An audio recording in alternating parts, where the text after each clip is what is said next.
Tai šiandieną darbuojamės malkiniai, darom paskutinius patepimus voljerui. Rytoj važiuojam montuoti. Pats transportavimas ir keliavimas bus tikrai labai įdomus. Dar papildomai pasidarėm maitinimo langelius. Jie buvo numatyti, aišku, aš buvau numatęs tik tai vieną. Padarėm du, nes taip toks užsakymas buvo. Durelės. Ir ruošiamės taip pat dar gedinio laikymui. Tokias laikyklės U-raidės. Kadangi stogas yra didelis, jam reikia tvirto laikyklio.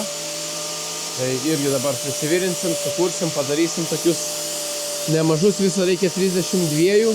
Tai šiandieną dar darbų tikrai nemažai lieka.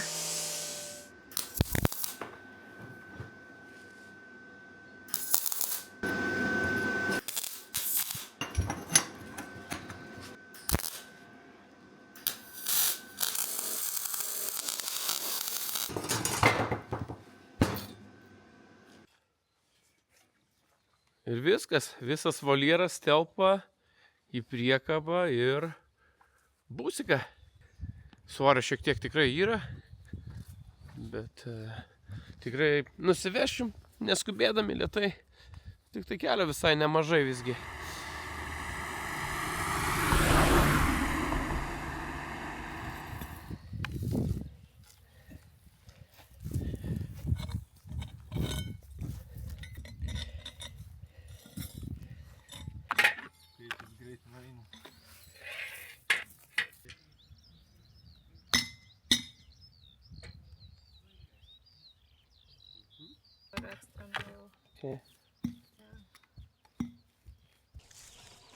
Pasiklojom padą, susidėjom polius, užsižaidėm. Porą valandėlių vien susisukt viską, bet nieko nėra baisiau negu superinis oras balandžio vidury. 25 laipsnių, jokio vėjuko, saulė pleškina, oda dega, vėžys prasideda, viskas, kaip sakant, viskas labai gerai. Kelionė visai ilgai užtruko, apie 4 valandas važiavom, stokę prieką pasikrovę, daugiau 90 nevažiavom. Dirbam juose, norisi spėti ir norisi rytoj namo važiuoti. Rytoj ir važiuosim, tik neaišku kada. Naktį, kitą naktį. Bet reikia būti greitiem ir daryti greitai.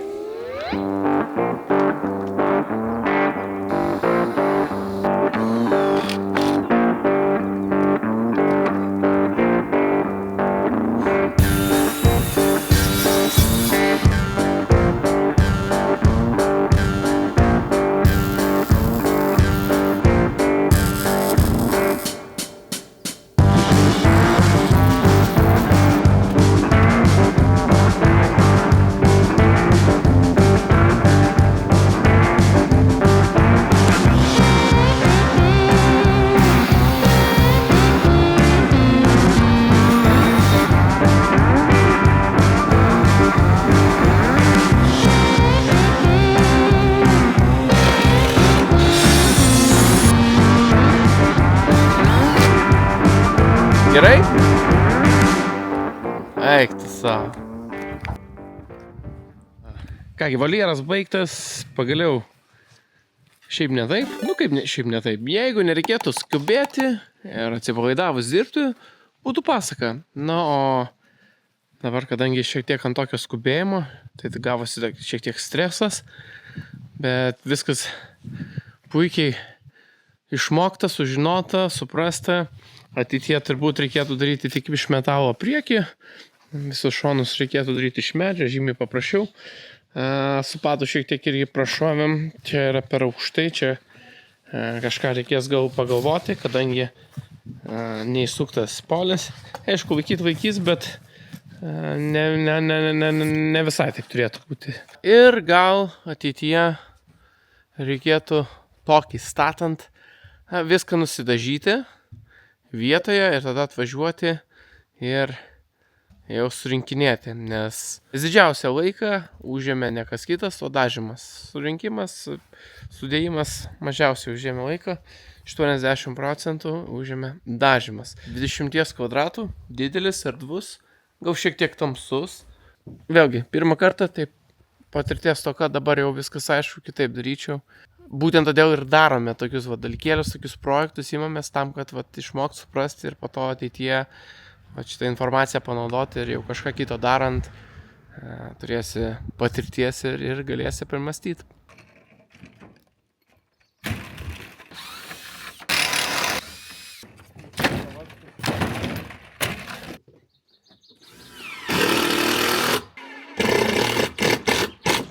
Na ką, po Velykų biškutį reikia pasijudinti, apsitvarkyti aplinką, turime šiokių nebaigtų reikaliukų, reikėjo įsilyginti pievą. Per Velykas spėjau šiek tiek nusimti stogo pavėsinės, kuris sudužęs yra. Taip pat įsilyginau akmenukus, na ir ekskavatoriukas papuliavo šiek tiek, dabar turime, ką turime.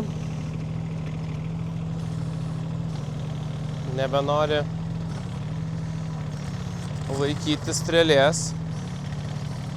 Įdomu, ar pakels šitą rastą.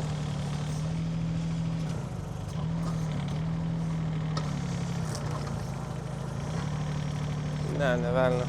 Tai šitas juodalksnis.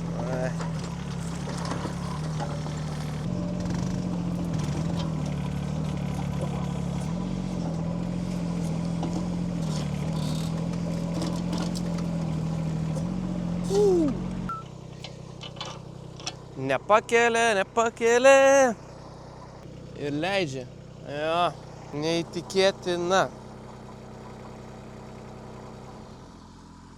Tai ką, susistumdėm, susidėliom rastus į vietą, dabar pagalvom, kad ekskursijų metu nepepjausim. Tikėjausi kažkaip daugiau laiko turėsim, bet žiūriu, kad ekskursijos anksčiau negu reikia prasideda. Ką, tai teks palikti kol kas štai taip. Čia yra vieta, kurią reikia šienautis, tai šitie rastai čia negalėjo būti. Sigitas važiuoja dabar tvarkyti palikelę vietos, ten dar buvo supiltos vietos, tai jas reikia užsilyginti prie tujų ir tą momentu jau bus pasibaigta. Vandens tvenkinukas pilnai baigtas, pievutė pasodinta, palaistyta. Dabar liko tik tai, kad viskas užaugtų ir gražiai susistatytų. Turime nemažai žvirždo atvežto, reikės jį pasivežioti. Na, ekskavatoriukui gaila atsirado problema, strėlė vis leidžiasi važiuojant ir šiaip paleidžiant, tai kažkur vožtuvėlis sugedo. Tai dabar ardytis tikrai nesinori, tikiuosi labai žalos nepadarysim daug, jeigu dirbsim taip. Na, koks čia gaunasi ne darbas, o halturkė, kai jis tai taip dirba. Bet turbūt jau pirmesnis toksai gedimas, kur reikės ardyti ir žiūrėtis. Na, bet 250 valandų.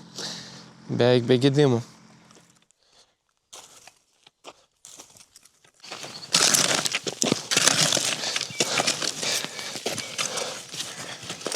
Tai štai pagaliau ir baigtas tas etapas. Ilgai užtrukom. Jau buvau pavargęs tikrai ir galvau, kad dar čia liko, dar ten liko. Na, bet šiandien gerai pasidarėm. Jau daugiau tų kasinėjimų kol kas nesimato. Nenusimato kol kas, tikrai nereikės daugiau iki ekskursijų bent jau kasti. O iš tikrųjų vienas iš tų dalykų nereikėtų dėl ekskursijų vesti, nereikėtų dėl tvarkos bendros taip rūpintis, čia savo suktumės, darytume, būtų paprasta labai ir lengva. O dabar, kai turi kažką darydamas iškart susitvarkyti, net ir nepabaigęs, tai tas labai išilgina darbą ir resursus. Na, bet turbūt toks yra tas gyvenimas, kai parką turi prižiūrėti, jį auginti, jį tvarkyti. Ir tai yra vienintelis, kaip sakant, pajamų šaltinis. Ką aš čia pasakoju, ne? Nu ką, gerai, einam stogą daryti, jau 7:30, bet reikia dar stogą užsimesti. Valjeras statyti baigtas, grįžtame dabar jau pilnai pajėgumų į parką. Žiūriu, kai kur vietomis jau pievutė auga. Sigitas dabar gynėjęs svirno įėjimo tokį takelį. Šiek tiek sukėlėm gruntą aukščiau. Visur kitur jau pievutė po truputį pradeda dygti. Aišku, šiek tiek yra per sausa. Karts nuo karto laistome. Tvarto apdaila irgi beveik baigta. Dabar galvoju, ką čia sudėlioti, gal kažkokius eksponatus metalinius pavilnius galima bus ir sudėti, o gal tiesiog gražesnius akmenukus reiks susidėti. Nutekėjimai padaryti, dabar norėtųsi juos kažkaip nutažyti, nes oranžinė spalva negražiai šviečia. Ir dar tokia problemėlė su to tvartinu. Nelabai atrodo gražiai šitas kampelis, norėtųsi kažką padaryti. Tai gal reikia kažkokio molio mišinio kitokio pirti, kad jį čia pridėti, pritriesti, kad jisai laikytų. Tai dar tokių minčių yra, bet nesugalvoju, kaip tai pasidaryti. Žolė baisiai pradėjo augti, jau reikia šienauti, o dar taip nesinori pradėti šienauti, nes šienavimas labai daug laiko atema, o be šienavimo dar yra ką nuveikti.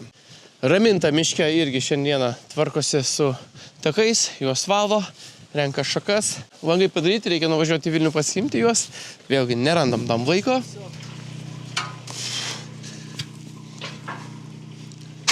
Ja, pasitraukiam, kad tvarkingai būtų važiuoti. Kažkur čia. Jo.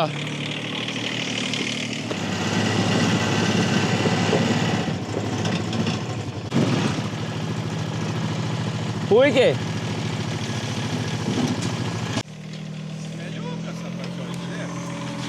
Reikia karjerą daryti.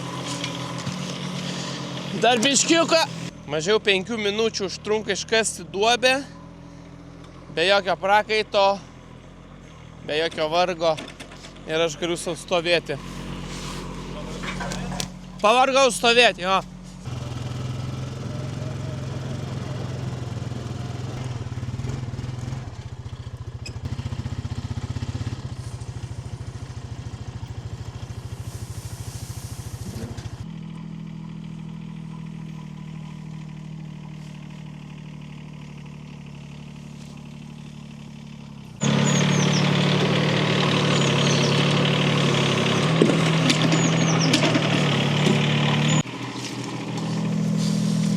Va taip reikia matuot. 2 metrai, jo. Nu ir gerai, manau, tam kartui. Na ką, sveiki, mėly draugai, bičiuliai ir žiūrovai. Labai ačiū, kad žiūrite mano turinį ir šiandieną visai sugalvojau tokią idėją, kad gal reikėtų pristatyti, kągi mes čia per turinį kūrėme, ką veikiame, kas mes esame. Tai mano vardas yra Algirdas Nomeika, aš esu Žalvario parko vadovas. 7 metus jau čia karaliauju, gyvenu ir kuriu toliau. Žalvario parkas buvo sukurtas mano tėčio, kurio vardas irgi Algirdas ir pavardė Nomeika. Tai kad visą istoriją labai neišplėtoti ir daug čia nepasakoti, nes nežinau, ar tai yra įdomu ar aktualu. Tiesiog 2005 metais mano tėtis įkūrė parką, tai jo buvo svajonė. Jisai ją statė, kūrė ir turėjo savo viziją. Bet 2018 metais netikėtai sustojo jo širdis ir iškeliavo Anapilin. Na ir Algirdas turėjo nemažai vaikų. Kiek nemažai? Darbštus buvo, žodžiu, vyrukas. Nepasakosiu labai, bet taip jau gavosi, kad visi pažadėjom daryti parką. Bet laikui einant pastebėjau, kad tik tai aš vienas darau tą parką. Kadangi pats toksai labiau prie meno, sakykime, buvau. Pradėjau čia dirbti, po to pamačiau, kad iš Vilniaus važinėti yra gana sunku. Ir tada nusprendžiau jau čia persikraustyti ir gyventi. Na ir šiuo metu parkas yra tarsi mano atspindys, mano refleksija, kas gal ir nėra gerai. Aš čia būnu beveik 24/7, labai retai kada išvažiuoju. Čia yra mano darbas, mano namai, mano poilsis, mano hobis, visi šitie dalykai. Aš pastaruosius 7 metus visą laiką viską filmavau, kadangi filmavimas yra mano kaip ir aistra. Aš būtent baigiau mokslus su filmavimu.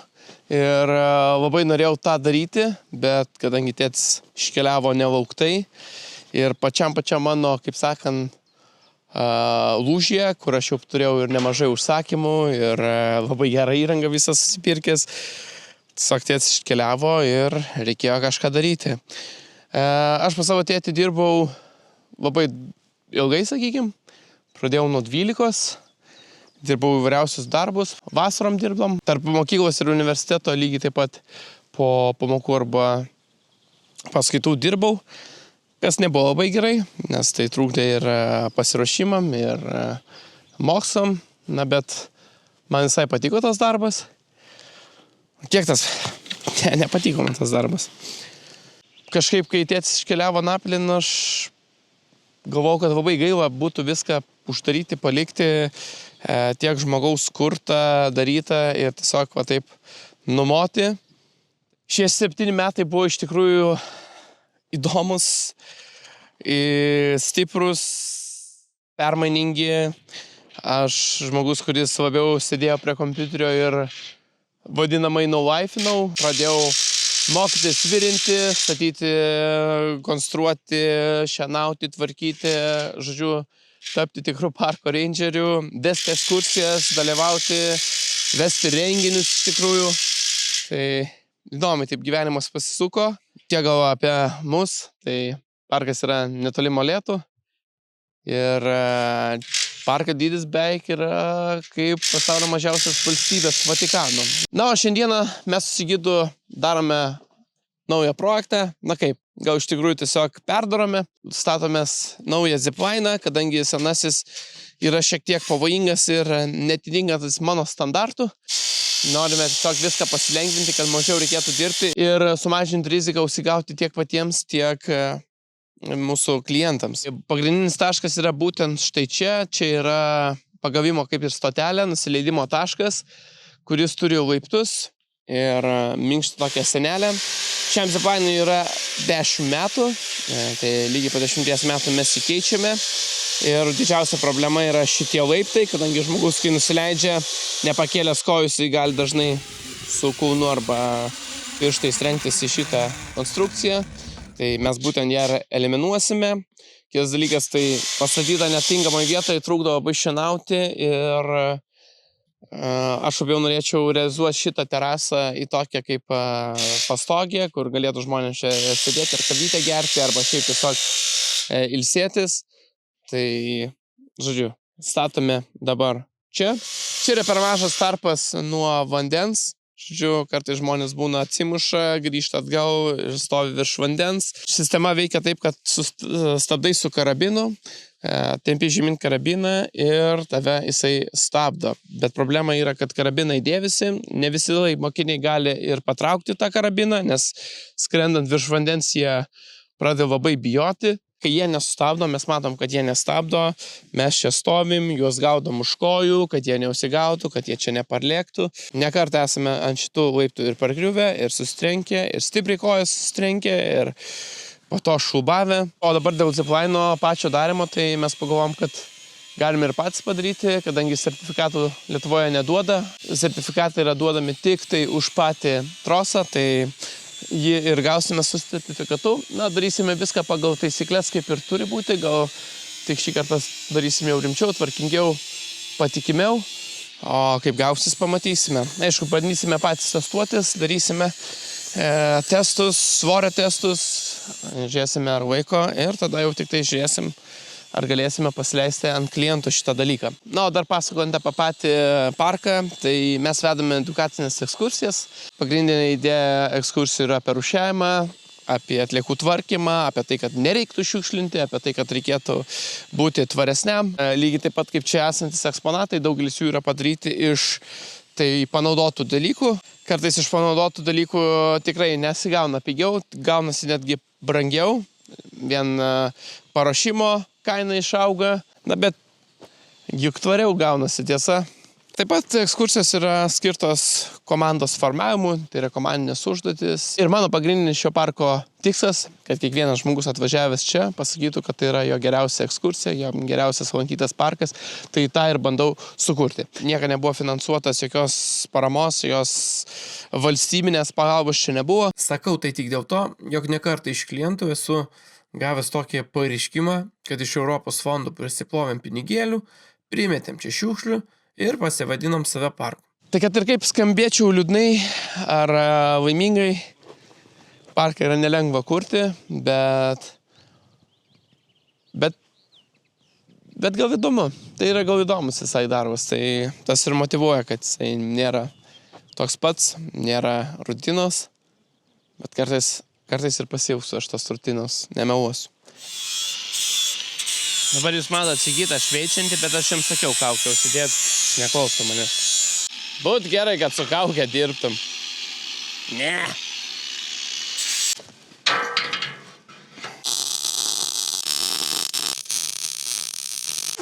tau reikėjo guldyti. Dabar darome dvigubai stipresnę konstrukciją, negu prieš tai buvusi. O dabar judame jau į viršutinį tašką ir čia bus jau įdomu ir šiek tiek iššūkis, kadangi ekskavatoriukas turi limitą, į kurį gali kilti. Ir mes bandysime šitą kalnelį pakilti ant čiuožyklų. Tiesa, čia matote čiuožyklas, tai yra mano pats pirmas, kaip ir eksponatas dalykas, kurį aš labai norėjau padaryti. Ir tėtis dėja neleido man šitų čiuožyklų daryti. Jam atrodė, tai yra nesąmonė. Ir jis pasidarė visiškai kitaip, labai paprastai. Na va, turbūt ekskursija skambina. Dar 2013 metais pasiūliau šitą idėją padaryti, kuomet buvo iškastas vandens tvenkinys. Ir dėja jam nepatiko, jis padarė visai kito tipo čiuožyklas, kurios neveikia ir ne taip veikia, kaip turėjo veikti. Na, o čia yra iš tikrųjų kaip vadinamas slip and fly čiuožykla, nuo kurios tiesiog pasileidi, čiuoži ir tave išmeta. Ir šiai dienai tai yra bene geriausias turbūt parke atrakcija. Po to pasistatėm persirengimo kabinas. O jau visą kitą daugiau, kas sekat, žinot, matėt, tai ir prūdą prasivalėm. Ir daug dalykų aš esu padaręs, kuriuos gal per kažkurį laiką parodysiu, nukeliaudamas, nes tikrai būdavo ir labai sunkių, buvo net angarą sugriuvęs, kurį aš 3 mėnesius vienas stačiau, kadangi vienas dirbau. Tiesiog buvo toks laikotarpis, tai be galo buvo ir sunku. Tikrai ne vieną kartą esu palūžęs, dirbdamas čia ir turėjau ką veikti gyvenime ir be parko, o kai pradėjau su parku dirbti, dirbdamas čia ir būdamas čia, iš tikrųjų susipykau su savo geriausiais draugų, tai su savo broliu. Ir tikrai ne kartą pykomės dėl kažkokio tai vat šito turto palikimo, nežinau kaip čia pasakyti, tai labai visai gailiuosi, kad per šitą nesąmonę reikia pykti su savo artimiausiais žmonėmis. Ar parkas yra geras dalykas? Taip, fainas, smagus dalykas. Ar aš jo labai norėjau? Abejoju. Ar toliau darysim? Laikas parodys. Šiemet parkui yra 20 metų. Neatrodo labai baisiai, bet aš nežinau, ar čia gerai. Įkasi?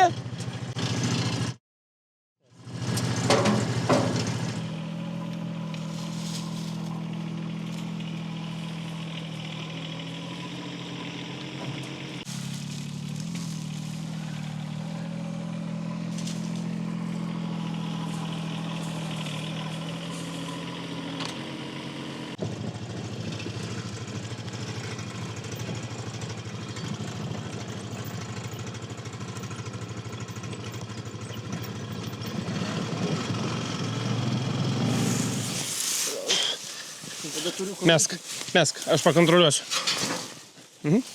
Su ekskavatorium darbas baigtas, pasidarėm užtvarą, čia bus pilamas betonas.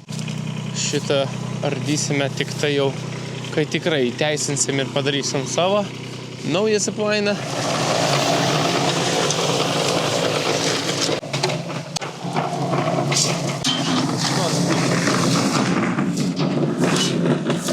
O, Verutė, čia kibirų bus. Jo.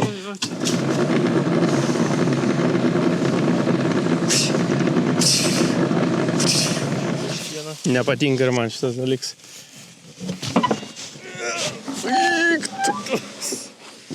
Kur man šiandien įsispirti? Ant konstruktyvą. Tai kad ant kojų bus viskas. Ir reiktų mum realiai paverst.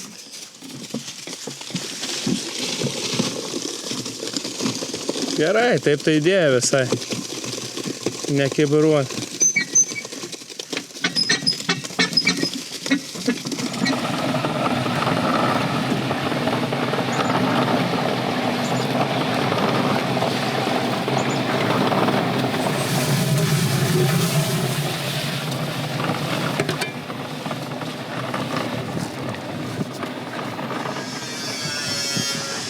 Na tai gal betonas džiūna, daugiau nieko negalim daryti su to ziplaino konstrukcija, tai daromės aplinkui darbus malkinę. Pagaliau noriu įsijudinti šitą rastą ir pasidaryti sapinės. Tai šiandieną pasidarysiu pamatinį vainiką būtent šitam stulpui. Idėja, kad tas stulpas turi stovėti taip, viršuje besisukanti ašis ir nuleistos virvės, ant tų virvių kabinėsi ir sukiesi. Taip pat damperiui padangą prakiurdžiau, kažkur vinį pasigavau ir su dėžutė tokį, nežinau, čia gerą, negerą padariau, bet tokį, taip pukšt. Atšauni, atsidarai kazano puodą, pasijungi vaiduką, pukšt greitai, čiaukšt ir viskas. Penktadienį 2 ekskursijos su vyresniais mokiniais. Labai reikia pradėti šienauti žolę, o atrodo dar tiek daug darbų norisi pasidaryti.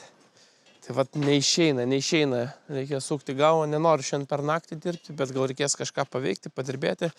Mėnuleigis irgi visiškai nukrito, tiesiog atrodo vienu metu darbo nėra, pradedi kažką kurti, daryti ir netyčia pasipila 200 darbų ir po to visi tie eksponatų darimai tiesiog nusikelia. Tai virčiausiai nutinka, kad nemoku planuotis ir neišlaikau nuoseklumo darbe. Tiek daug minčių, tiek daug idėjų ir užsidegimo, pirmyn atgal šokinėjai, nori viską spėti, padaryti, sukurti kuo daugiau, gaunasi kaip ten vienam posūkyje sako. Gaudė elgis lydi, bet pagavo tik tai bijo.